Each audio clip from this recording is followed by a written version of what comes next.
Good morning, everybody. Hi. Okay, I'm trying to video this by myself, so sorry.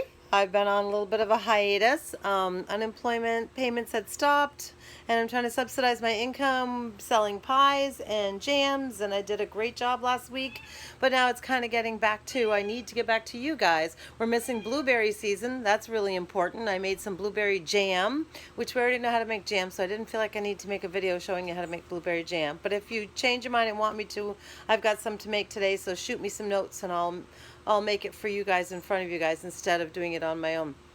But a blueberry pie is absolutely appropriate. I'm a little bit upset with myself because one of the pies that I made and sold last week was a blueberry peach for my cousin, Jim Green. And a really neat southern delicacy. I never thought of it. I never would have put it together. But after I made it, I was like, this guy's on to something. And I was going to video it while making it. I was going to video it for you because it's such a unique thing. And then I got halfway through the pie and realized, ooh, and then not only did I get, not halfway through the pie, but I started the pie and the phone rang again. And there's just no way you can piece together a video like that. And then finally I was like, oh, I can't even keep going halfway through. So I gave it up, and if you want me to, I can always make my cousin another pie if you guys need to see what blueberry peach is like. But it's kind of cool. It's really neat. But today we're going to go straight up blueberry. I've been picking blueberries at a friend, Steve Berganti's in Fletcher, and before that we got some up on Smugs. It was really cool where we got it up on this side of Smugs before you hit the resorts or anything. It was up there on the right hand side going up, and it was a really neat organic farmish thing, and that's where I got them before. But I've been picking them all from Steve Berganti in Fletcher now, and I'm making his pie to say thank you for letting us have so many blueberries. I know I always say, okay, you've watched me roll out a pie crust so many times, I won't do it for you, but if you haven't been listening or watching all through, you haven't seen me make a pie crust. So today I'm going to do the whole pie crust together, roll it out and everything just for you guys, just to kind of do a refresher for the people who haven't been in early enough to see that happen. So here we go. I have right here in my thing, I've already put 2 cups of flour and 2/3 cup of Crisco and a pinch of salt. And here is where I'm going to put approximately a cup of milk and stir it together, which, brainiac that I am, I didn't have a spoon with me. Isn't that something? I had everything else with me but the spoon for this. Whoops. Oh, man. Well, that's okay. I was going to break it up like this to show you how to break it up like this, and then I got so excited about doing it in front of you, I didn't. So now I'm going to have to break it up with a spoon, crazy woman. I usually break it up with this, cut it with this before I add the milk, but I didn't want this video to be too long, so I was kind of pushing through. But make sure you break through the flour and the Crisco with this so it's all broken up. And then you put your milk in, which jumped ahead. So much for being brilliant here. And yeah, so here we go. All right. Yeah.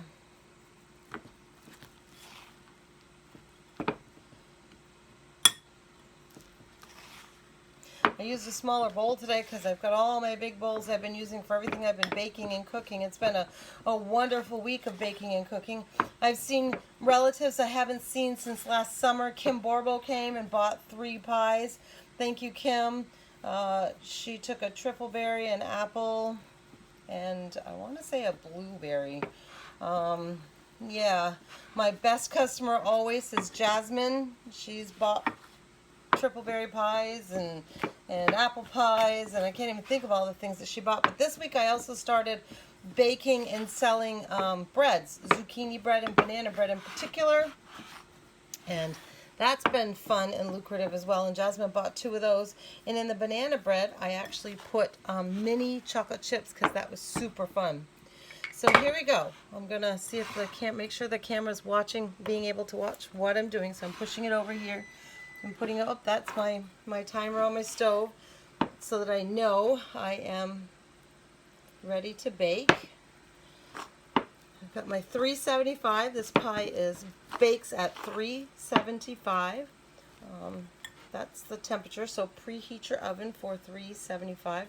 I always take whatever I've got and generously throw flour down here. I always take what I have and make 2 even piles out of it, so my top and my bottom are the same size because I have not given more to one or the other.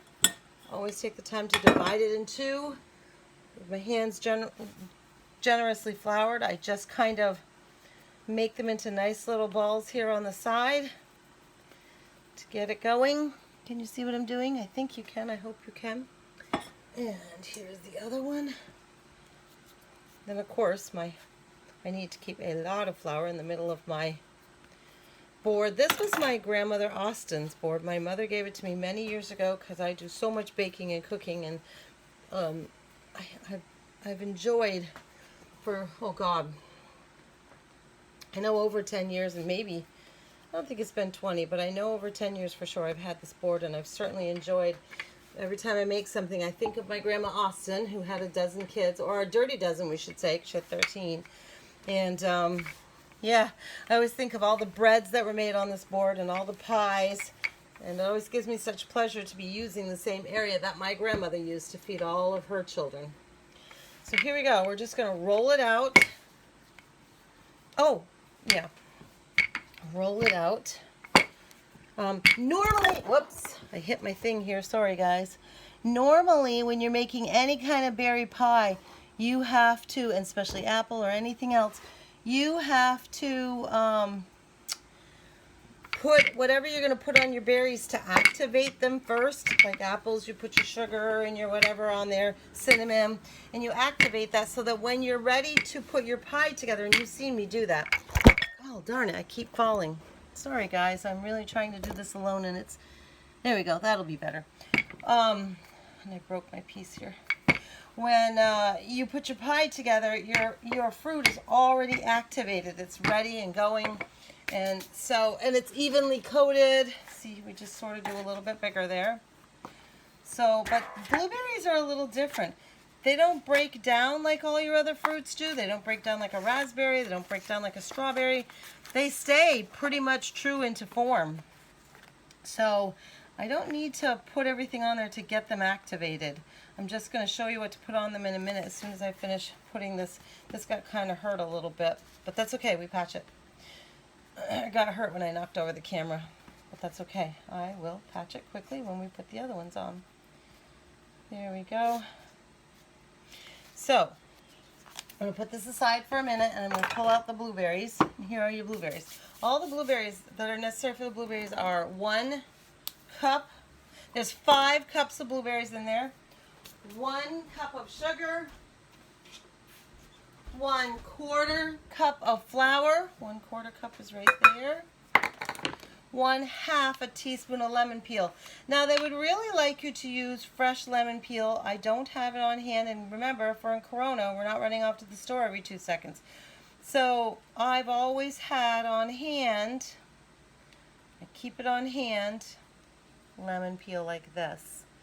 So McCormick brand jerky, anything. 1/2 a teaspoon of that, and a pinch of salt, which is like that, and that's all that goes on your blueberries. And they want you to just stir it till they're evenly coated. But blueberries do not activate like all your other berries and apples and stuff. They don't activate. This will literally just, they'll stay firm and large when you're ready to eat them. This sugar and anything else is not going to break down this berry, so don't worry about having to do that before you do your crust. So now we're going to throw this together. We're going to throw our other crust together quickly. Oops, we got some stuff in here from the other one. There we go. Quickly throw it together. I've gotten to where I can do pies pretty darn fast. And you notice I wasn't worried that this one wasn't exactly perfect on the bottom because I can patch it easily. I can do pies pretty fast. I sold one day 5 pies, another day 6. So I had to really keep baking and quickly baking, and I just throw them together. I've learned how to make pies pretty quickly. The crust that matters the most on any pie is always your top one, so you always pay much more attention to how you're rolling it. You always make sure your size is spot on. Try to make it bigger if you can, so that you've got room to patch anything if you need to. Okay, so that's big enough. So what I'm going to do here, before I just, you see I sized it by putting that on top. Before anything, I'm going to stick our blueberries right in this bowl. All set. And this is a very large, this is a 10-inch pie pan. So you can see 5 cups of blueberries do a lot. And seeing as it's not going to break down, this is going to be a pretty good sized pie. I don't like the sugar or anything all in one place. So I'm trying to move it around a little bit. There. You also need to, when you've gotten to this point, you need 2 teaspoons of real lemon juice. You're going to drizzle it.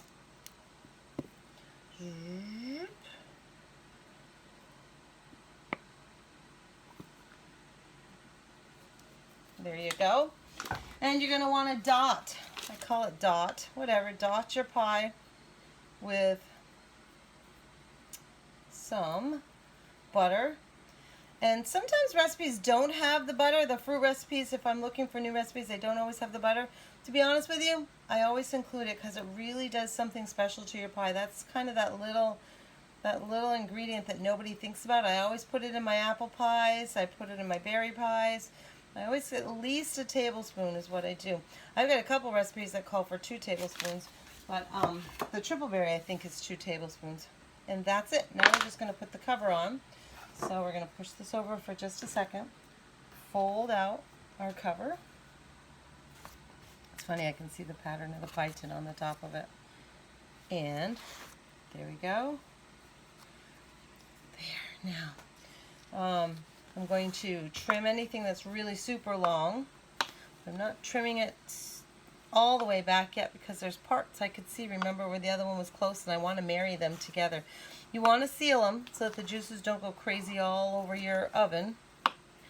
So I'm not worried about that there at all, that little tiny tear. It's going to be covered up in a minute. It actually can help with the fluting of it.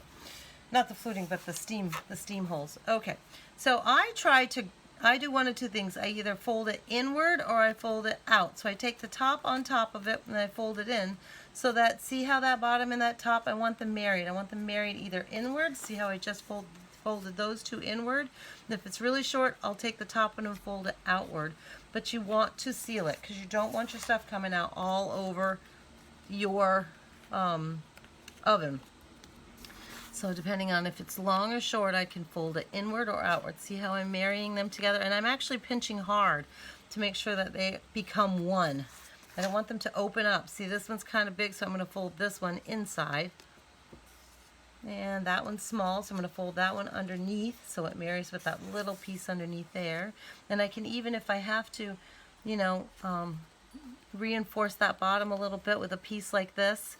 To be honest with you, nobody knows you do this because crust, unless it's in the middle of the pie, they have no clue what you've done, because when you're done with this, it's decorative and nobody can see it. It's kind of like Play-Doh. You can do all kinds of stuff here, and nobody knows that you had to work to get that edge perfectly, because when you're done the decoration, nobody's going to be able to tell. These I'm going underneath because the top and the bottom are the same length, and I'm just marrying them underneath. Okay, this one's kind of short, so I'm definitely marrying that one underneath. And I'm going to add a little bit here to make sure I get some fluting on the end of that one. And there you go. So then you go around and you make it pretty. There's several different things you can do here. Some people just take a fork and they push it all down on the sides, but I kind of like mine to be old-fashioned like my mom made them. So unless there's a reason why I can't do this, I do the nose pinching thing that we keep talking about.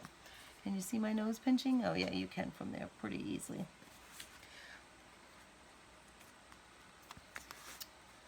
This is a really quick, super quick. You've got some blueberries on your shelf. This is a really super quick pie. There's no prepping to it other than, I mean, if you really aren't confident in your pie crust, you can buy some. But remember, during coronavirus, we're not running to the store every day. So get good at making your own pie crust. There's a lot of different things you can do. You could cut it with butter. You can go half butter, half Crisco. Some people use lard and water. I've never done it, so I can't even pretend that I've done that to show you. But some people do. So the last thing I'm going to do, and this is not in the recipe, but when I was making my cousin his uh, blueberry peach one, it was topped with butter. I'm not butter, excuse me, I just lied. It was topped with milk and then some cinnamon sugar, which is kind of cool. So I am going to top this one. I've been topping my pies lately with egg wash. But I'm going to try just for something different. And this is not a sale pie, this is a gift pie. So it doesn't have to be just the same, and it gives me a chance to try out something a little bit different here. I'm going to try the milk wash. So I kept a smidge of my milk from making my pie crust. And I'm going to quickly, I want to make sure I go around all my fluted decoration there. And then I'm going to do what they did for the blueberry peach. I'm going to quickly make some cinnamon sugar, and I'm going to sprinkle it over the top of that. I've never done that for this, and for this pie I've always just done straight. Oh, I didn't give myself a big enough bowl to mix it in. I've always done straight, just put it in the oven, or I've been doing a lot of egg washes lately, which has been really cool. Here we go. So I'm going to take my, just all you do for cinnamon sugar is just literally add sugar and cinnamon until you like the combination. It's a little dark, so I'm going to add a little more sugar to it. And I don't care that I have this on hand. I'm going to have obviously mixed up too much. See how it's a lighter color now? It was too dark before, too cinnamony. So this is not in the recipe, but I'm adding it to this, so maybe you want to try it, maybe you don't. When we did the pie, we were all set except we need to put steam holes in it and cover the edges to bake. But I'm adding this little extra thing on top and hoping maybe you'd like it too. So I'm just going to add some cinnamon on this, cinnamon sugar, and see how it's a light color now? Whereas before I had a little too much cinnamon in it and it was a dark color. I found that was pretty cool when I had baked the blueberry peach cobbler pie. Well, I guess it's blueberry peach cobbler. I guess you could call it that. But it's a blueberry peach pie for Jimmy. And this was really cool. So I thought, blueberry, why did I... And even though there's no cinnamon or anything inside it, this is a nice little add to the top. So I'm giving it a try. This is not a sale pie. This is a gift pie, so I can mess about with it a little bit. And then I put my steam holes in. And last but not least, it's a 375 oven. So I'm putting these on. Remember, you don't have these obviously, but just put tin foil around it. And you're going to be baking that for 375 for 20 minutes. Take off those edges and then bake it for another 20 to 25 minutes. That's as super duper easy as the best blueberry pie can be. And you can see if I wasn't talking and messing about, it takes about 10 minutes to make the whole pie. As a matter of fact, we're at 18 minutes right now from me running around and telling other stories because I can't help but tell stories or talk to you while I'm baking. I got lots of other things to do for you. Sorry I've been missing, but I kind of needed to take some time off to take care of business. But I'm back and we're still cooking, and come back with me and get in this kitchen. It's blueberry season. It's almost done, so we're heading into zucchini, and I wanted to get a few blueberry things in before. Tell me if you want that blueberry jam because I'm ready to make some this afternoon. And I will make it by myself if I don't hear from you guys because we've already made a couple of jams and I thought it's kind of self-explanatory if you followed the directions on the pectin box. Okay, talk to you later. Bye.